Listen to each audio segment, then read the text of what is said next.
네, 지난 금요일이죠. 예, 지난 금요일은 어린이날이었습니다. 우리 교단, 우리 대한예수교 장로회 합동교단은요, 이 시기에 맞추어서 매년 5월 첫 주를 어린이 주일로 지킵니다.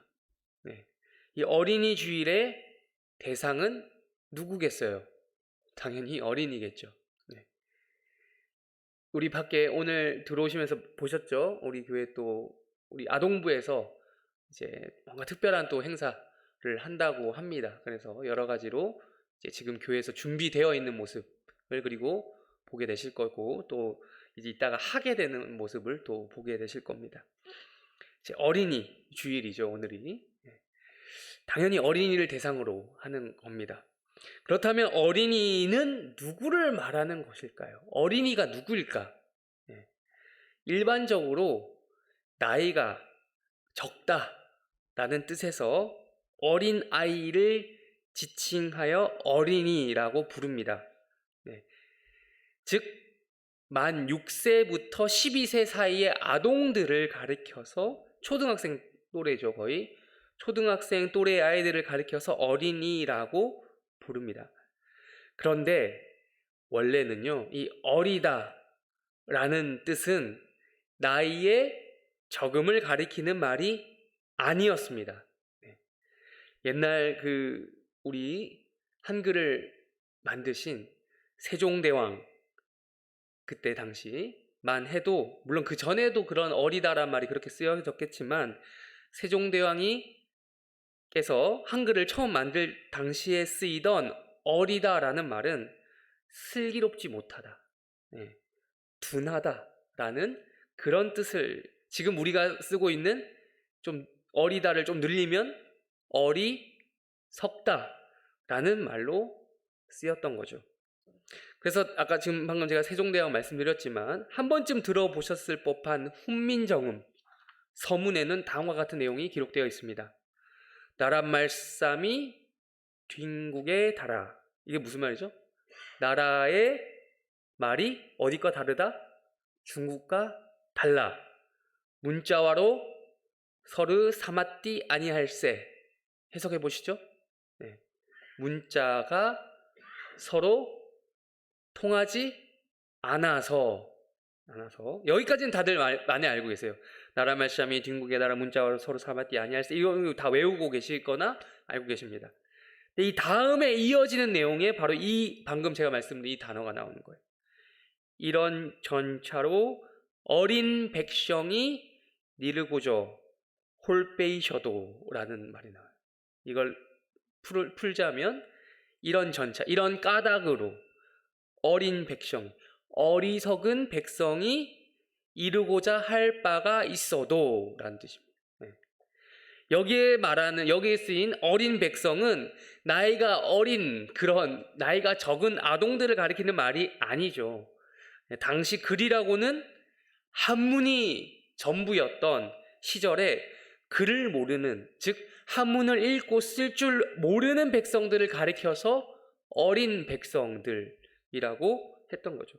지금이야 글을 읽고 쓰는 것, 이게 뭐가 대수냐 라고 혹시나 모르시는 분들이 있을 줄 모르겠지만, 당시 조선 사회에서 글을 읽고 쓴다, 즉 한문 교육에 대한, 이거는 양반으로 대표되는 아주 소수 엘리트에게만 주어진 특권이었습니다.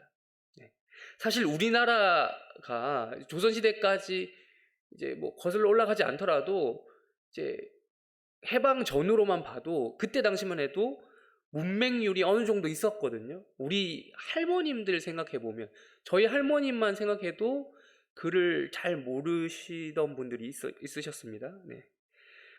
그러나 이제 우리가 대한민국이 정부가 수립되고 이제 교육률이 올라가면서 수준이 급속도로 높아져서 이제는 전혀 다른 세상 이야기가 됐죠. 글을 모른다라는 거는. 근데 전 세계적으로 보면 여전히 문맹률이 높은 나라들이 생각보다 꽤 됩니다. 그러니까 세종대왕께서는 이러한 백성들, 어린 백성들, 어리석은 백성들을 위해서 가엾이 여겨 훈민정음 또 뒷부분에 보면 이제 어여삐 여겨 이런 말이 있는데, 어여삐라는 말은 이제 가엾다, 가엾이 여겨 훈민정음을 만들었다, 이 어린 백성은 어여쁘다라고 또 표현하는 게 나옵니다. 그러니까 우리가 지금에 이르러서 어린이라고 부르는 대상, 이 아동들은 원래는 이 어른에 그냥 종속되어 있는, 그냥 딸려 있는, 그러니까 어리석은 존재, 도움이 필요한 존재, 연약한 존재, 어여쁜, 그러니까 어여쁘다는 게 이쁘다 이게 아니고 가엾은, 가여운 존재로 여겨졌던 겁니다. 그래서 굳이 이 어린이날 날을 왜 정했을까요? 왜 어른날을 없고 어린이날이 있는 걸까요? 이런 특별한 날까지 제정을 하며 정해가면서까지 의미를 부여해야만 했다라는 것이겠죠. 심지어 정부 산하 공공기관에는 요즘에 아동권리보장원이라는 것도 있어요. 아실지 모르겠지만, 만약에 여러분 아동의 권리가 애초부터 잘 보장되고 있었다면 이런 기관이 필요했을까요? 아니겠죠. 요즘 같은 시대에도 아동 학대가 있다고 합니다. 그런 것들을 이제 근절하기 위해서 여러모로 어린이는 가엾고 연약한 존재이기 때문에 이런 기관이 있는 거죠. 그래서 이제 사실 역사적으로 보면 뭐 아동 인권이니 여성 인권이니 등등 이런 인권이라는 말 자체가 나온 지는 그렇게 오래되지 않았어요. 우리 오늘 성경에 보면 성경에서도 같은 맥락에서 이를 논하고 있습니다. 우리가 읽은 건 신약 성경인데 구약 성경 앞에 이제 우리가 찾진 않겠지만 구약 성경에만 봐도 사회적인 약자를 대표격으로 이 아이들을 이야기하거든요. 특별히 아이 중에서도 고아를 이야기합니다. 고아와 과부를 항상 이 고아와 과부는 세트예요. 물론 고아는 그냥 아이들이 아니라 부모를 잃은 아이죠. 또한 과부는 남편을 잃은 여성을 말합니다. 옛날에는 지금처럼 사회보장제도가 막 이렇게 준비되어 있지 않았어요. 확실하지 않았을 때 부모 없는 아이들은 관심과 양육에서로부터 사각지대에 있었던 거죠. 가장이 책임져 주지 않는, 아빠, 엄마가 책임져 주지 않는 아이들은 먹고 살 길이 없었던 거예요. 그런 현실을 구약 성경에서도 잘 이야기하고 있고 그런 약자들을 돌봐주어야 된다라고 말씀하고 있는 거죠. 그래서 오늘 신약이죠. 복음서죠. 오늘 본문으로 들어가 보면 예수님께서 활동하시던 신약 시대에도 이러한 시대적 배경과는 크게 다르지 않은 것들을 우리가 알 수 있습니다. 13절 우리 다시 한번 읽어볼까요? 13절 마가복음 10장 13절 읽겠습니다. 시작. 사람들이 만져주심을 바라고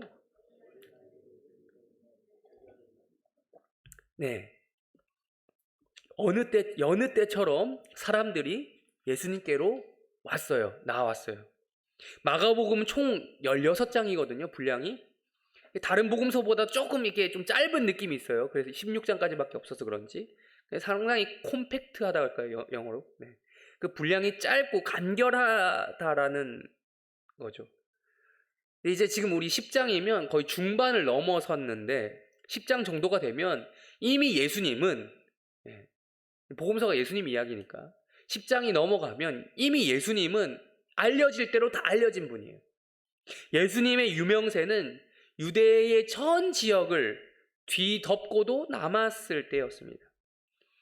예수님의 공적인 사역이 이 공생애라고 하죠. 이 공생애를 시작하시자마자 예수님께서는 사역의 모든 인생을 올인하셨어요. 모든 걸 다 거셨어요. 여러분 잘 아시잖아요. 복음서 내용. 병든 자들을 고치시고 귀신 쫓아내 보내시고, 죽은 사람을 살리고 오병이어의 기적을 베푸시고 등등 갖은 여러 가지 기적들을 또 베푸셨죠. 무엇보다도 예수님께서는 하나님만, 그 신이 할 수 있는 유일한 것, 죄를 용서하는 그러한 선언까지도 이어서 하셨습니다. 이건 그때 당시 제사장도 할 수 없었던 거였어요. 직접 하나님께서 너의 죄를 용서하실 거야 이런 간접적인 언어로 했지 내가 너의 죄를 용서한다는 말을 할 수 없었어요. 근데 예수님은 하셨어요. 예수님의 실체를 인정하지 않던 유대인들에게는 예수님의 그러한 언행이 신성 모독으로 왔을 거예요.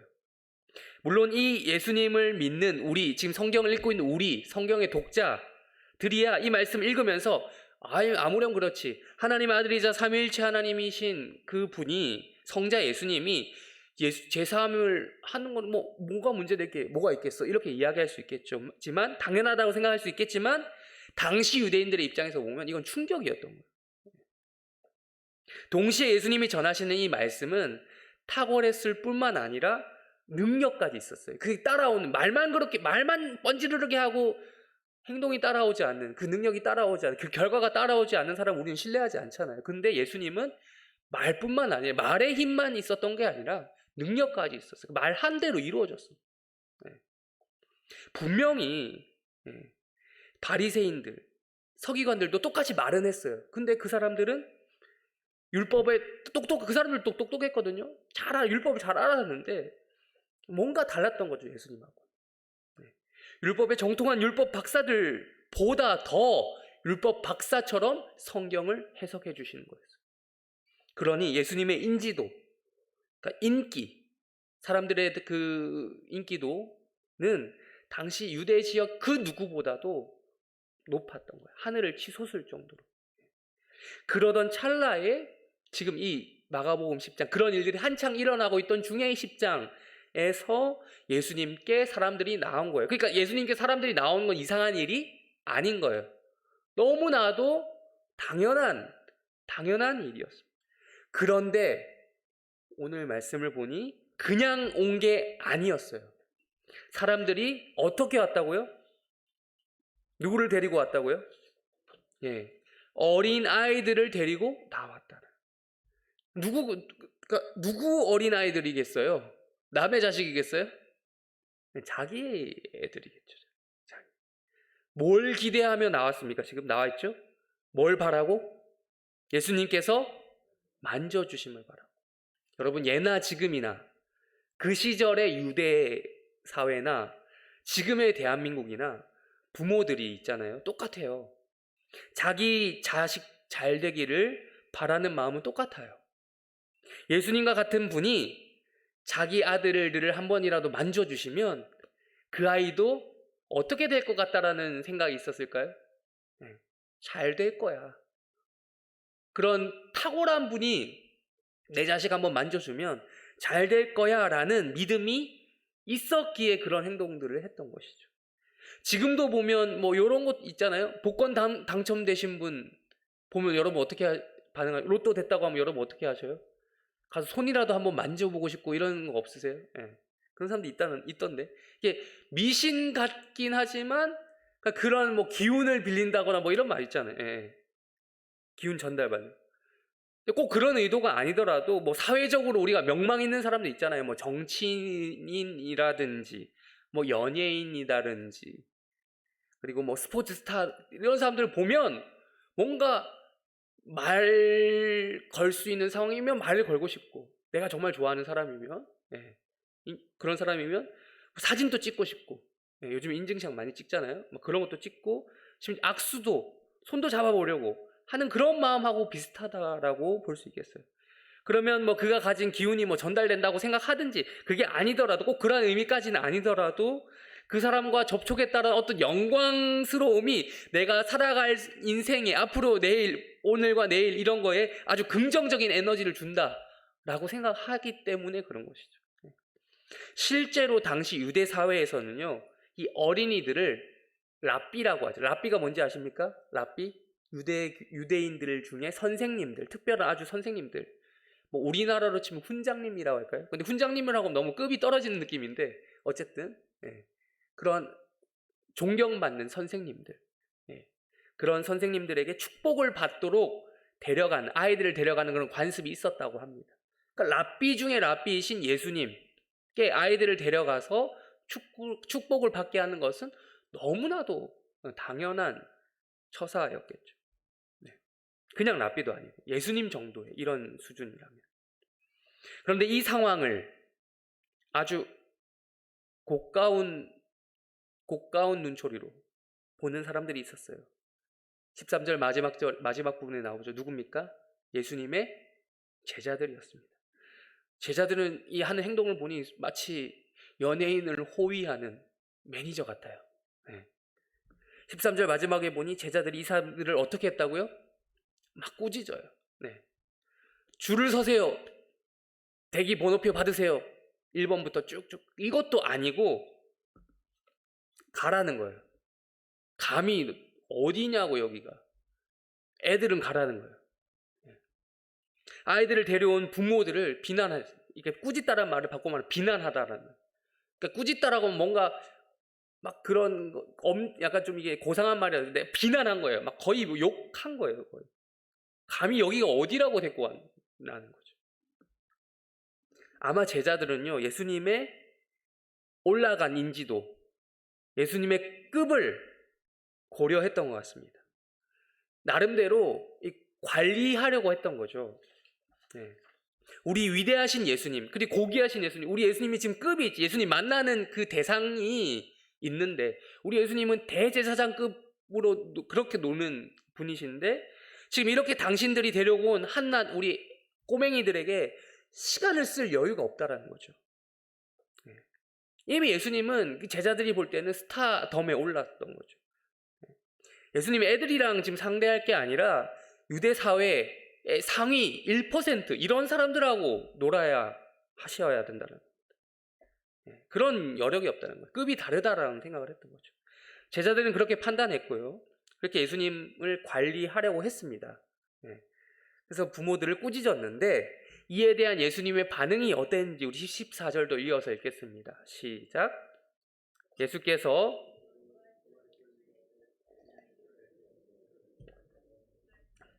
하나님의 나라가 것이니라. 제자들이 부모를 비난한 것에 대하여 도리어 화를 내셨어요. 꾸짖음에 꾸짖음 하신 거죠. 예수님이 성경에서 화내는 부분이 몇 장면 등장합니다만 그렇게 많지는 않아요. 시종일관 예수님 화만 낸 분이 아니에요. 근데 그 중에 한 부분이 여기.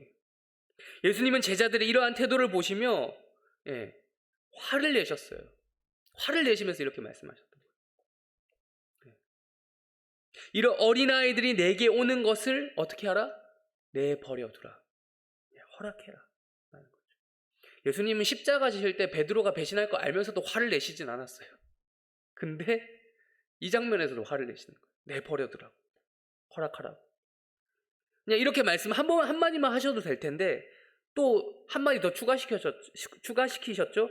똑같은 뜻인데 부정어를 붙여가지고 어린아이들이 내게 오는 것을 막지도 말라는 거예요. 방해하지도 말라. 해라, 하지 말라. 이 둘 말을 지금 한 문장 안에서 같이 쓰면서 두 번 반복해서 쓰면서 이야기하시는 거예요. 막지도 말고 방해하지도 말라. 내버려두라. 긍정적으로 내버려두라. 막지 말라. 이렇게. 왜 그렇습니까? 예수님이 특별히 아이들을 좋아하는 그런 약간 유치원 선생님, 초등학교 정말 초등학생들을 사랑해서 초등교육과에 들어가서 그 시험 임용고시를 보고 초등학교 교사가 된 그런 분입니까? 혹은 본인 스스로가 어른이기를 거부하는 현상을 가리켜서 여러분 들어보셨습니까? 피터팬 증후군 들어보셨어요? 이런 걸 앓고 있는 그런 분이셔서 그렇습니까? 아니죠.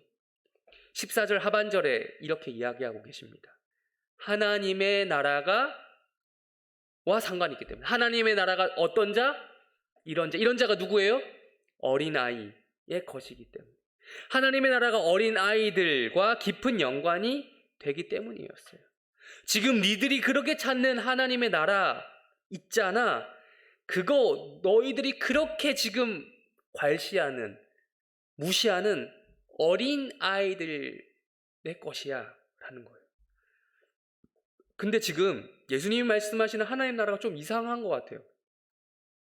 피터팬, 아까 말씀드린 피터팬 증후군 얘기인데, 피터팬의 배경이 되는 그 세상 이름 아세요?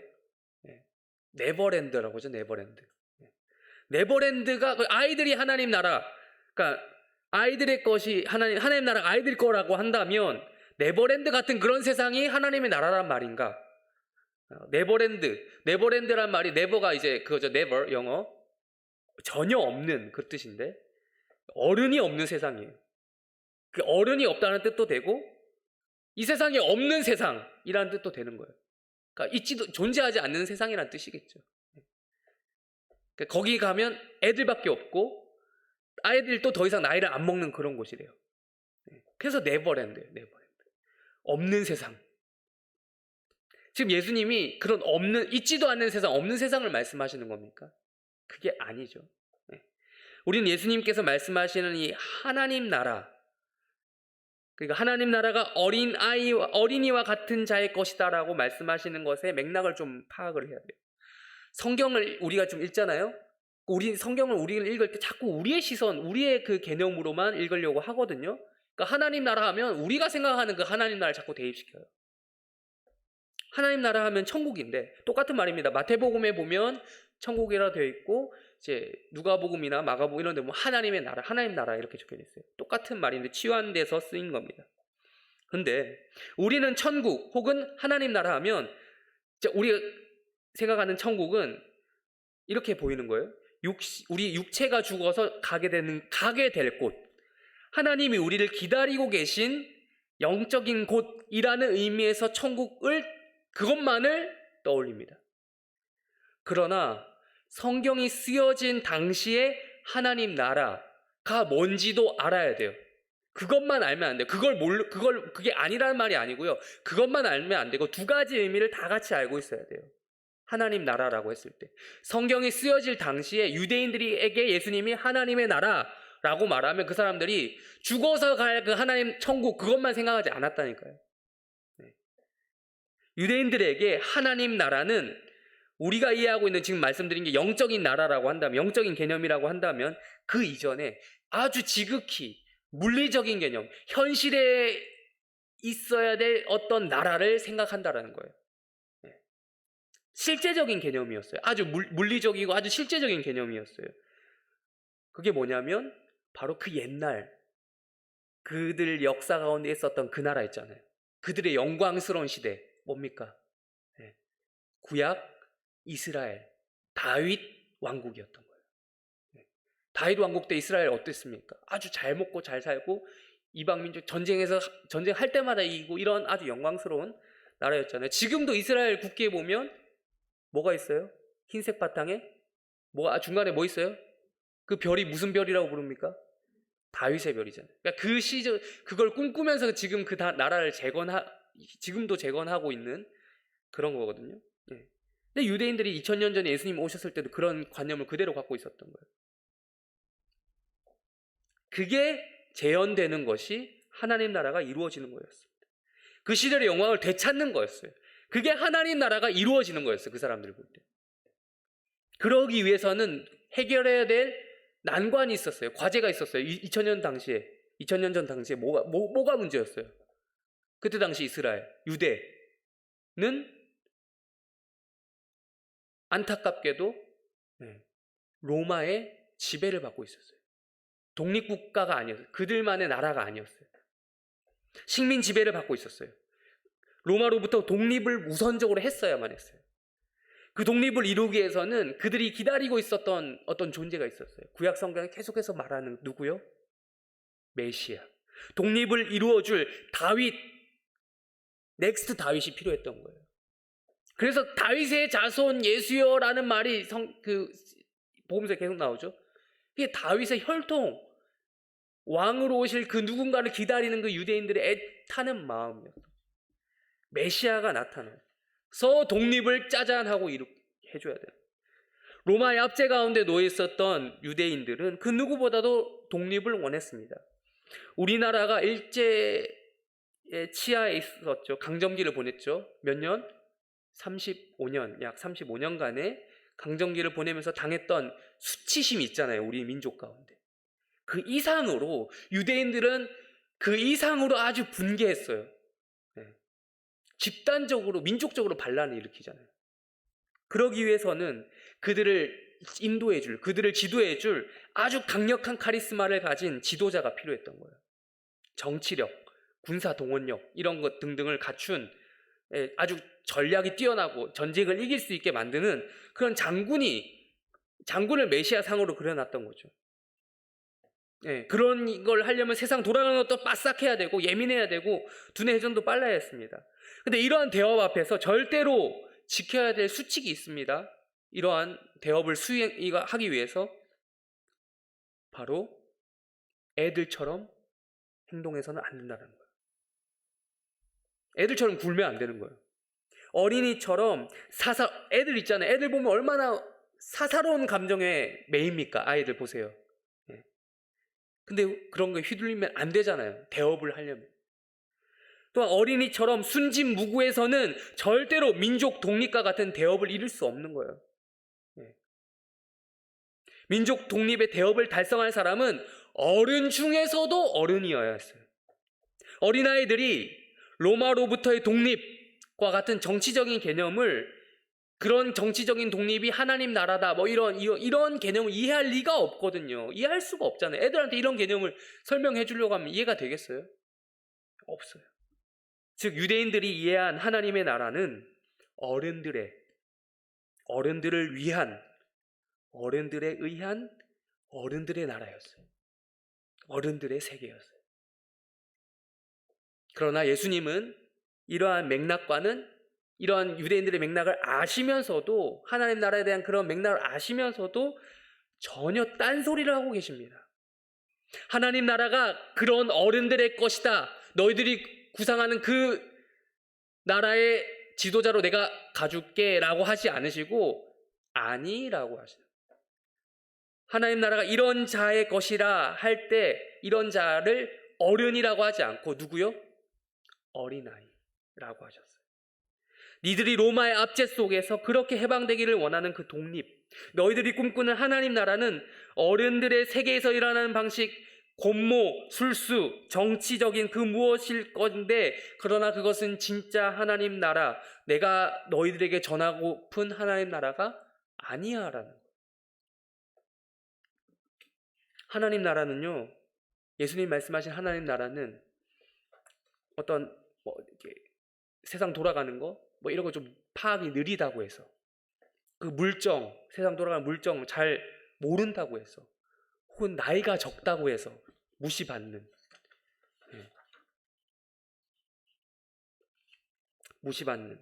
그런 어린 아이와 같은 자들의 것이다 라고 예수님께서 말씀하고 계십니다. 이어 15절에서 예수님은 그렇게 오랫동안 자신과 함께 붙어 다니면서도 유대인들을 하고 똑같이, 그러니까 유대인들하고 예수님과는 물리적으로는 같이 붙어 있었지만 정신적으로는 그냥 일반 유대인들하고는 다를 바 없었던 제자들에게 이렇게 말씀하십니다. 읽어보실까요? 다시 15절 읽겠습니다. 시작.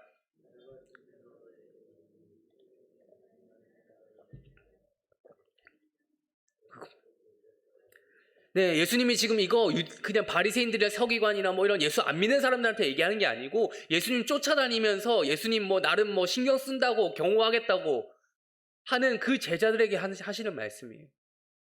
진실로, 예수님이 진실로 할 때는 진짜 중요한 말이잖아요. 복음서에나 내가 진실로 너희에게 이르노니 할 때는 진짜 중요한 말이거든요. 내가 진실로 제자들에게 말씀하시는 건데, 제자들에게 말씀하셨는데, 누구든지 하나님의 나라를, 똑같은 말씀이 사실 14절에서 한 말 똑같은 반복이죠. 근데 좀 더 깊은 말씀이에요. 앞에서는 이런 자의 거신이라 했는데 15절에서는 이렇게 받들지 않으면 결단코 하나님, 강조인 거, 강조. 결단코 그곳에 들어가지 못하, 너희 못 들어간다 이 얘기.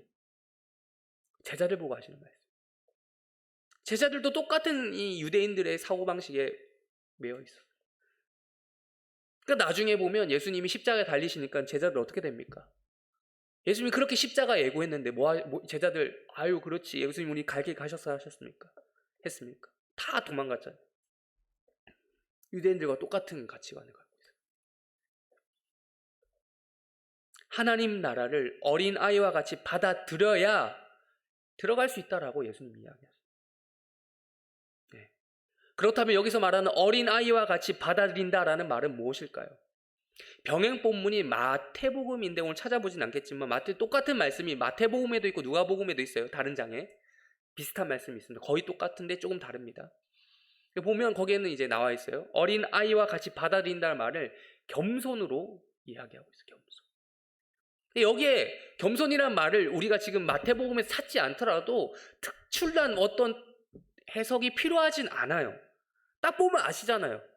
어린 아이와 같이 받아들인다는 말을 여러분 읽으셨을 때 뭔지 딱 감이 오시잖아요.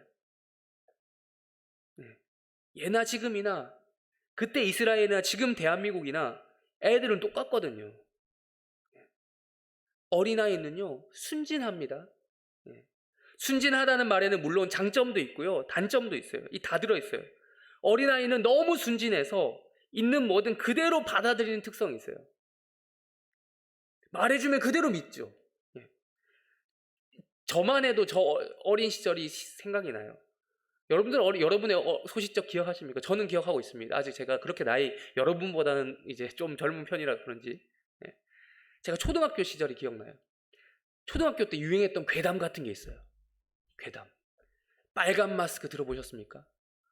뭐 길거리 지나가다가 어떤 빨간 마스크를 쓴 여인이 벗으면서 나 이뻐 이렇게 해서 물어봤는데 이쁘다고 하면 똑같이 만들어줄게 입을 째버리고 뭐 하여튼 그 있잖아요. 아시죠? 대충 그 일본에서 넘어온 괴담. 나중에 알고 보니까 일본에서 넘어온 괴담인데 저는 그거 듣고 진짜 밤에 못 나갔어요.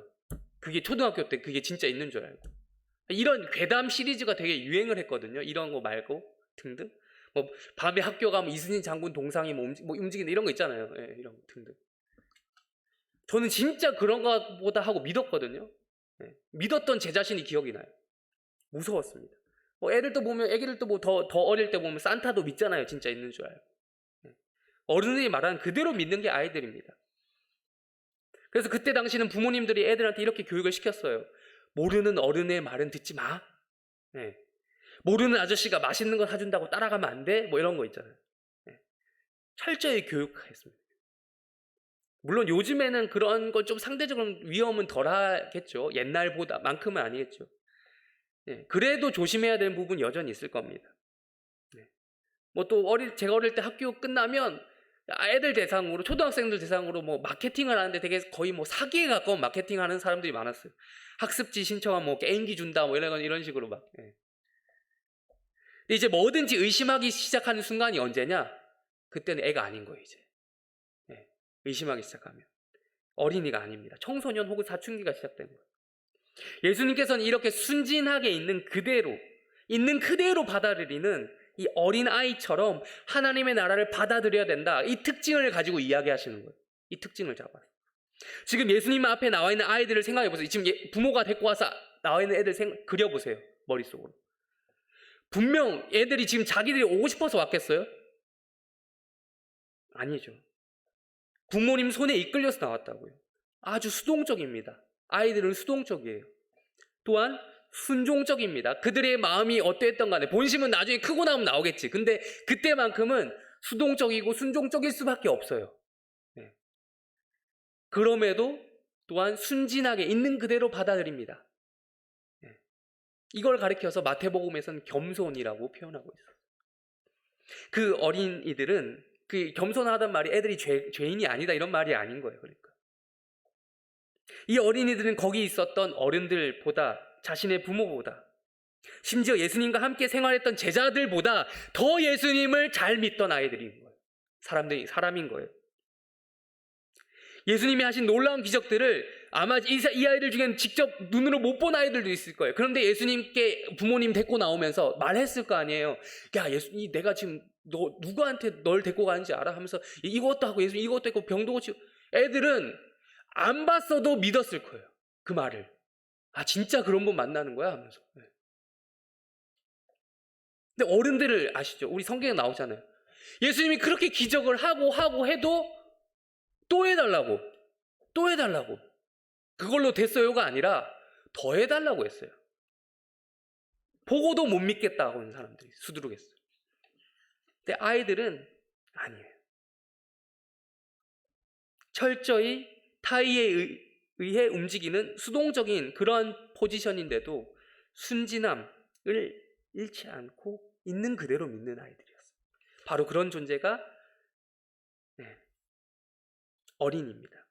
물론 잘 모른다는 약점이 있죠. 어리석다라는 약점이 있죠. 순진이라고 하는 말에 담겨 있는 장점도 있지만 단점, 모두를 가지고 있는 그런 존재였지만 그들은 그 사람들은 어른들이 보지 못하는 하나님 나라를 있는 그대로 받아들이는 믿음의 아주 순수한 그런 믿음의 본질이라고 할까요? 아주 순수한 그 특성을 가지고 있었던 자들입니다. 한 가지 예를 들면 제가 이제 예전에 삼위일체 교리 여러분 머리로 이해가 되십니까? 네, 이해가 안 되죠? 삼위일체 교리를 초등학생들한테 가르친 적이 있어요. 근데 있는 그대로 가르치니까 그걸 굳이 이해시키려고 하는 게 아니라 있는 그대로 가르치니까 아이들이 믿음으로 받아들이더라고요. 이런 거죠. 이 어린아이를 축복해 주시는 과정을 통해서 우리는 또 마가복음을 통해서 우리에게 교훈해 주시는 하나님 나라의 특징을 다시 한번 확인하게 됩니다. 하나님 나라는 흔히 말하는 어른들의 세계에서 이루어지는 방식과 전혀 다르다는 거예요. 즉 정치적인 계략, 내가 이렇게 말하면 상대 이렇게 얘기하겠지, 이렇게 얘기하면 내가 이렇게 얘기하겠지, 이런 수싸움 이런 게 전혀 없는 거예요. 권모술수 그런 방식에서 도래하는 나라가 아니라는 거예요. 유대의 정치적인 독립 그리고 혹은 해방이 된다고 해서 이 진짜 하나님 나라가 완성되느냐, 가능하게 하게 되느냐 아니라는 거예요. 인간의 힘이나 의지, 인간의 힘으로, 인간의 의지로 가능케 되는 그런 나라가 아니라는 거예요. 하나님의 나라는 인간들이 자기들의 힘으로 독립하자, 해방하자, 로마 싸워서 이기자. 바꿔 말해볼게요. 인간들이 스스로의 힘으로 이거 해보자, 저거 해보자 한다고 해서 주어지는 나라가 아니라는 겁니다. 예수님 앞에 축복받기 위해 서 있는 어린이들이 예수님의 존재를 있는 그대로 메시아로 순수하게, 순진하게, 수동적으로 받아들이는 그런 방식으로 허락되는 나라가 하나님의 나라다.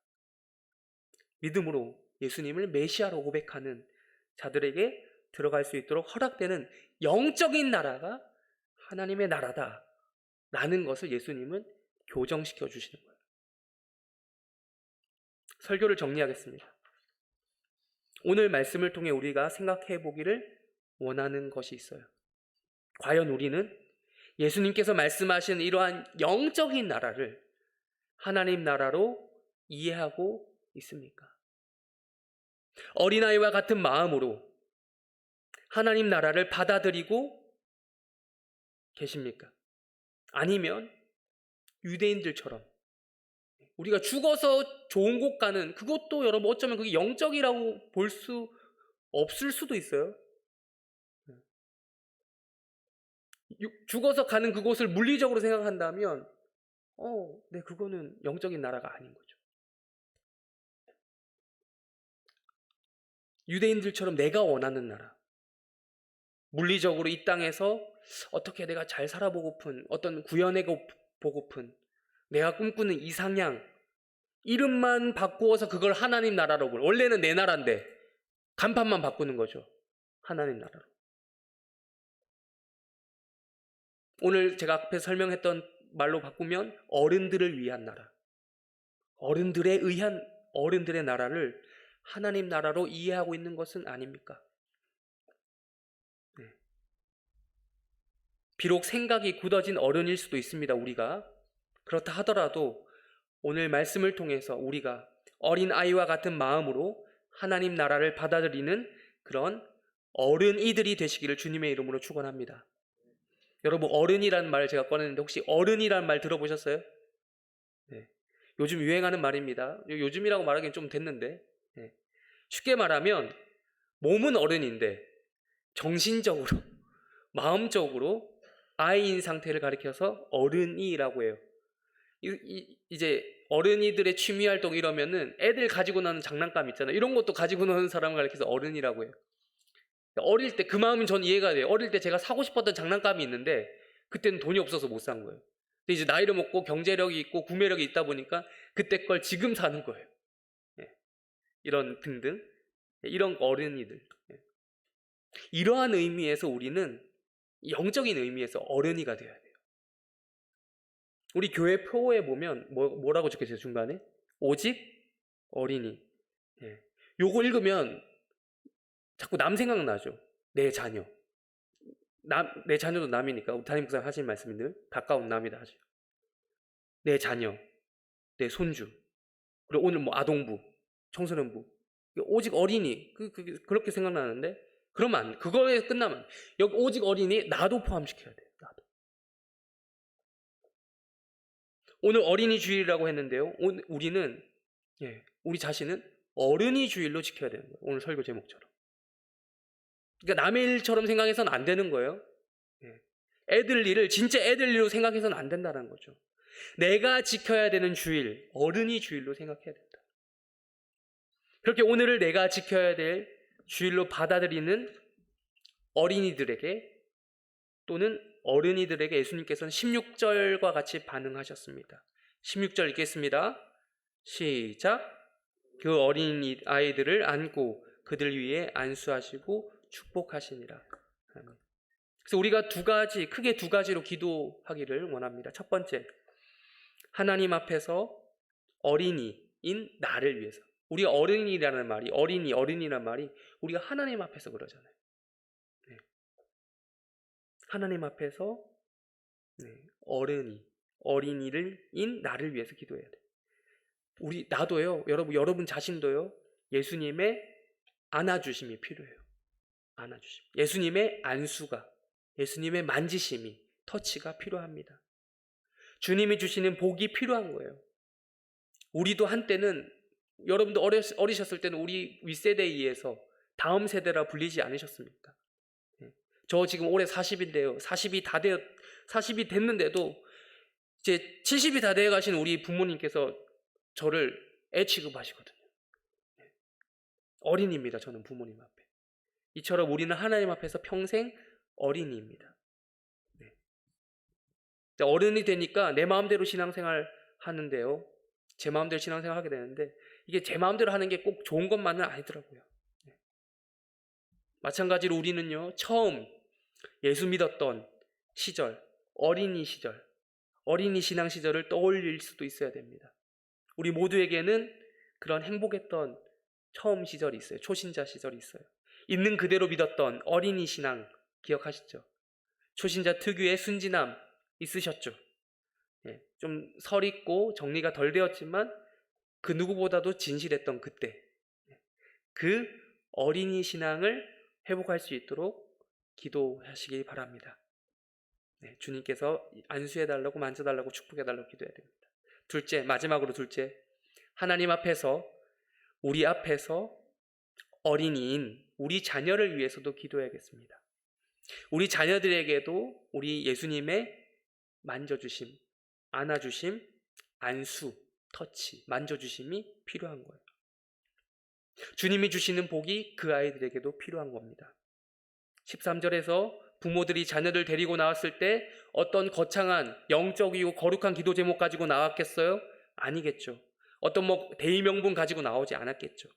그냥 일반적인 축복, 성공, 건강 이런 것들을 위해서 나왔을 거예요. 근데 예수님이 야, 너 기도 제목 너 질이 낮다, 가라, 이렇게 하지 않으셨습니다.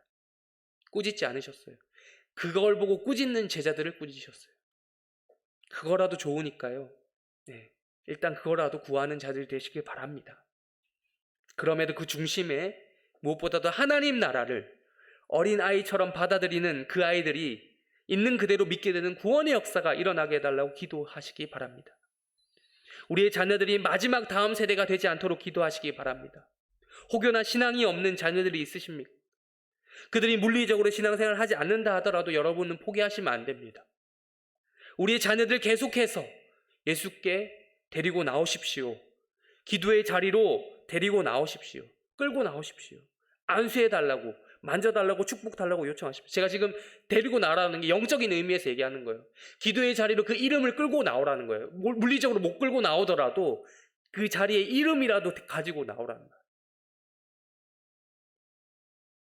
또한 그게 이어지면 물리적으로 전도하게 될 것입니다. 이렇게 오늘은 어린이 주일을 맞이하여서 말씀을 나누었습니다. 여기 계신 어른이나 어린이나 우리 모두가 해림교회를 통해서 신앙생활을 할 때 하나님 나라에 들어가는 은혜와 축복이 넘치기를 주님의 이름으로 축원합니다. 네.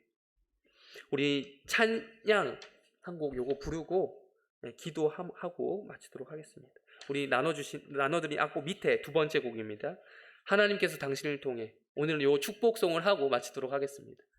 매번 하는 건 아닌데 오늘 이 찬양을 금요기도회 때 불렀던 찬양인데 생각이 났습니다. 우리 한번 좀 서로를 이렇게 잘 모르시겠지만 좀 주변을 옆을 보시면서 이제 주변을 안 보더라도 이렇게 손만이라도 이렇게 좀 해주세요. 서로 축복하는 시간 가졌으면 좋겠습니다. 네.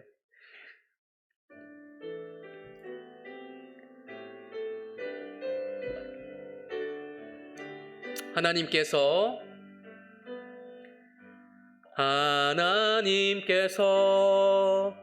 당신을 통해 메마른 땅에 샘물 나게 하시길, 가난한 영혼, 목마른 영혼, 당신을 통해 주 사랑 알기. 우리 한 번 더 부를 때 가슴에 손을 얹고 나에게 고백하겠습니다. 나를 향해서 하나님께서 나를 통해 당신을 통해 메마른 땅에 샘물 나게 하시기를, 가난한 영혼, 목마른 영혼, 당신을 통해 주 사랑 알기